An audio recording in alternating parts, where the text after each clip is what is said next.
So magandang araw. Shit man. Tangin na.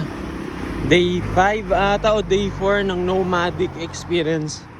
So from the word nomad, like dito sa Taal ngayon. So nakitulog ako kina Jericho kagabi. Ano pa ba? Naglalakad ako kasi wala, hindi, mas prefer ko lang maglakad para makapagkwento. So kanina na-depress kasi habang kausap ko wala lang, mamaya ko na siguro ikikwento talaga.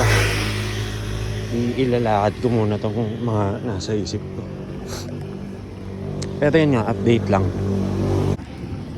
Okay, good morning. Layo na ito. Barangay Balisong. Tayo na kasi. Pwede naman ako mag-jeep mula sa bahay ng kaklase. Kaso mahihain ako tol. Lalakarin ko na lang 4 na kilometro ata to para makuha yung bike ko sa kaklase ulit. Tapos ano pa ba? Testing ko pabalik ng Tagaytay Bike-N. Yeah. Kita it's man. Ayaw mag-jeep, nahihiya ako eh. Kaya lagi talaga ako nagbabike eh.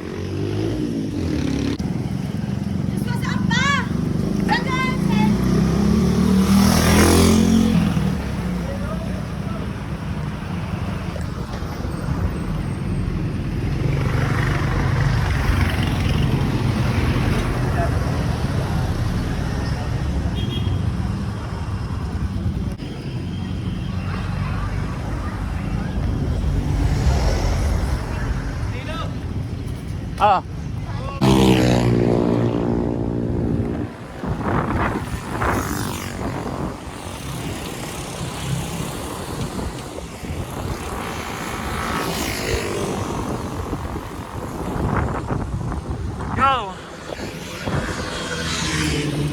So pauwi na tayo. Galing tayo kina Ethan. So lagi kong gusto magpasalamat ng sobra sa pamilya nila Ethan, men. Tsaka lahat na nakakasama ko pag nauwi ako dito ng Taal. Salamat.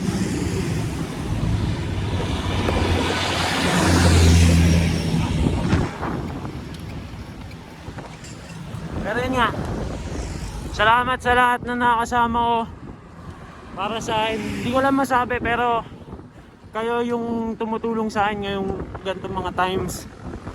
Men, promise. Yo, so yung challenge natin ngayon, Monday. Dito tayo sa Taal. Papunta na tayo Lemery. Galing tayong Taal. 5 days homeless. Then try natin akyatin Tagaytay. So, challenge. Yeah. Shout out Descent. Yeah. Brother.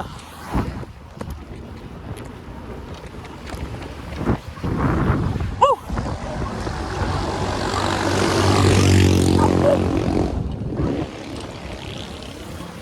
Sobrang solid.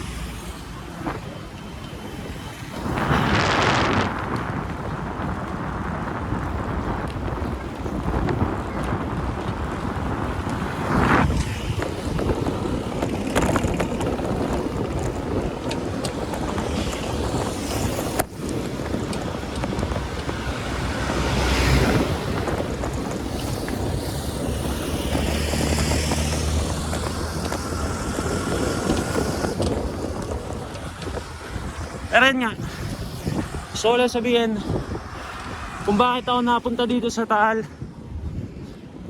Wala eh, mas pamilya na sila kaysa sa pamilya eh.